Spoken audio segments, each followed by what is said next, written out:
Hola, espero que todos se encuentren muy bien. En el día de hoy vamos a analizar el Salmo número 2 en profundidad. Si quieren ver un análisis introductorio y la lectura de este bello salmo, invito a que vean el video que dejo aquí en el enlace.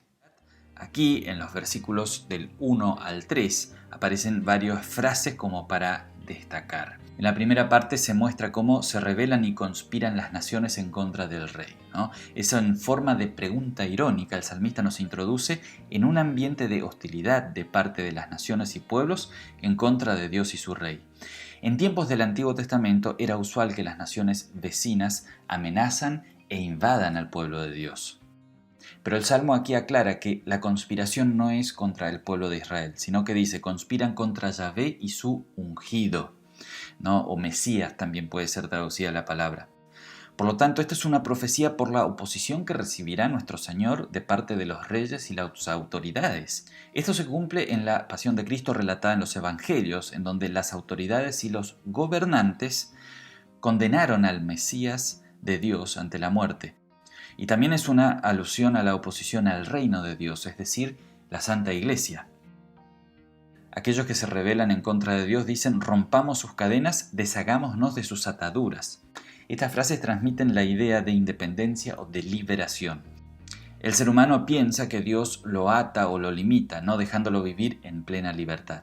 Siendo que en realidad todos somos por naturaleza esclavos del pecado, como leemos en Romanos 6:16, y solamente Cristo puede liberarnos. Así que si el Hijo los libera, serán ustedes verdaderamente libres. Juan 8:36. ¿Qué enseñanza aprendemos aquí? Que Cristo y su pueblo sufrieron y seguirán sufriendo oposición y rechazo de parte de los poderes del mundo. Y también aprendemos que el ser humano cree equivocadamente que el reino de Dios lo ata y lo encarcela. Bien, aquí luego de esta presentación viene la respuesta de Dios, en los versículos 4 al 6. ¿No? El que mora en los cielos se reirá, el Señor se burla de ellos y luego hablará en su enojo y en su furor, lo que los va a aterrar. Pero diciendo Dios, ¿no? Pero yo he puesto mi rey sobre Sión, mi santo monte. Bien, aquí habla de que Dios se ríe y se burla de ellos. Dios no es ajeno a su creación, ¿no? Él se burla de los planes humanos que buscan oponerse a su voluntad. Dios es Dios y los hombres somos simples mortales. En su furor hablará, dice el texto. Ante la rebeldía de los que se oponen a la voluntad de Dios, Él no responde con palabras de misericordia, sino con furor y enojo. Esto lo hace para reprender a los pecadores a fin de que se arrepientan. Con estas palabras de furor también enviaba a sus profetas a amonestar a su pueblo cuando estaba en pecado. Así también nos habla a nosotros hoy cuando estamos lejos de la palabra para conducirnos al arrepentimiento. Otra frase para destacar es, yo he puesto mi rey sobre Sión, mi santo monte. ¿No? Esa es la respuesta de Dios a estos reyes que se oponen a su voluntad. En respuesta a la rebeldía, Dios dice, aquí está mi rey, puesto sobre Sión. Sión aquí significa Jerusalén. Y cuando Cristo entró en Jerusalén en Semana Santa fue aclamado como rey. Y ahí Él estableció su reino. Y a partir de ahí el pueblo de Dios ya no está bajo la alianza del monte Sinaí, que era el pacto de la ley, sino que ahora estamos bajo la alianza del monte Sión, que es el pacto de gracia por la sangre de Cristo. De eso se nos explica o se nos enseña en Hebreos 12, versículos 18 a 24, que dice así. Ustedes no se han acercado al monte que se podía tocar y que ardía en llamas, ni tampoco a la oscuridad de las tinieblas y a la tempestad, ni al sonido de trompeta, ni a la voz que hablaba y de quienes la oyeron rogaban que no se le hablara más, porque no podían sobrellevar lo que se les ordenaba. Incluso si una bestia toca el monte, será apedreada o atravesada con una lanza. Lo que se veía era tan terrible que Moisés dijo, estoy aterrado de miedo. Ustedes, por el contrario, se han acercado al monte de Sión, a la celestial Jerusalén, ciudad del Dios vivo, a una incontable muchedumbre de ángeles, a la congregación de los primogénitos que están inscritos en los cielos, a Dios, el juez de todos, y a los espíritus de los justos que han sido hechos perfectos, a Jesús, el mediador del nuevo pacto, y a la sangre rociada que habla mejor que la de Abel. ¿Cuál es entonces la enseñanza de esta parte del Salmo? Que aquellos que se oponen a Dios Él les habla con enojo llamándolos al arrepentimiento y que también Dios estableció su reino de gracia en Sión, allí en el monte Calvario, en Jerusalén. Allí, en el monte de la cruz, nosotros hallamos gracia y paz. Los versículos 7 al 9 hablan acerca del poder y el alcance del reino del Mesías. Yo publicaré el decreto, Yahvé me ha dicho, mi hijo eres tú, yo te engendré hoy, pídeme y te daré por herencia a las naciones y como posesión tuya los confines de la tierra. Y los quebrantarás con cetro de hierro y como vasija de alfarero los quebrarás. Mi hijo eres tú y te engendré hoy. El rey Mesías es el propio Hijo de Dios. Esto no es una simple alusión a David u otros reyes, sino una referencia a Cristo, quien fue verdadero Dios y verdadero hombre. El verbo hebreo usado para la palabra engendrar, que es yalat, que significa engendrar desde la esencia, es decir, desde la eternidad el Padre engendró al Hijo, el cual es su propia imagen y substancia. El Hijo es la misma esencia y majestad del Padre. Y cuando se cumplió el tiempo, recibió en su persona la naturaleza humana para rescatar y salvar a la humanidad toda.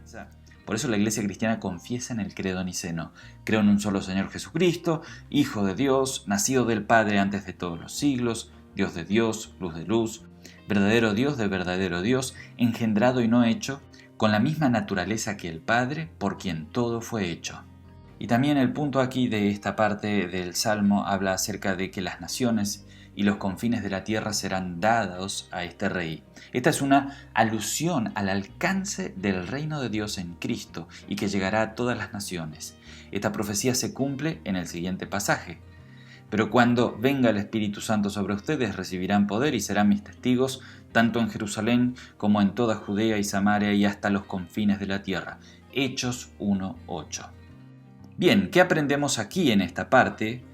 Que en Cristo Jesús se halla el cumplimiento de esta profecía y gracias debemos dar por estar nosotros hoy en su reino.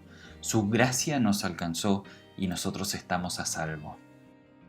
Y la parte final del Salmo, en los versículos 10 al 12, es un llamado final a que los reyes y jueces y gobernantes del mundo sirvan y se sometan al Rey.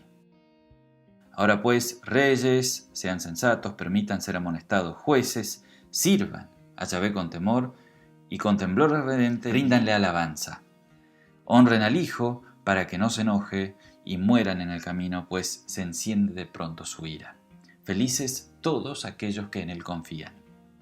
Se hace el pedido o la amonestación de que los reyes sean sensatos y los jueces permitan ser amonestados. ¿No? Es un llamado a que las naciones y los gobiernos del mundo no se sumen a estas naciones que se amotinan en contra de Dios y su escogido, del versículo 1. Antes de rebelarse en contra de Dios y su Mesías, el llamado aquí es a oír la amonestación de parte de Dios. Sirvan a Yahvé, ríndanle alabanza, honren al Hijo. Son los tres llamados que se hacen aquí en estos versículos. En estas palabras se llama al servicio y la adoración a Dios y a Cristo nuestro Señor. Este salmo invita a que todo el mundo se una al reino de Dios y adore al Señor verdadero. Pero también tiene amenazas para aquellos que se oponen al rey, ¿no? Honren al Hijo para que no se enoje y mueran en el camino, pues se enciende de repente su ira. Esto en el versículo 12. Y concluye con la bella afirmación y las bellas palabras que dicen: felices los que en Él confían. Fíjense, esta sección del Salmo 2 termina de la misma manera como inicia el Salmo 1. Hasta algunos ven cierta conexión entre el principio del Salmo 1 y el final del Salmo 2.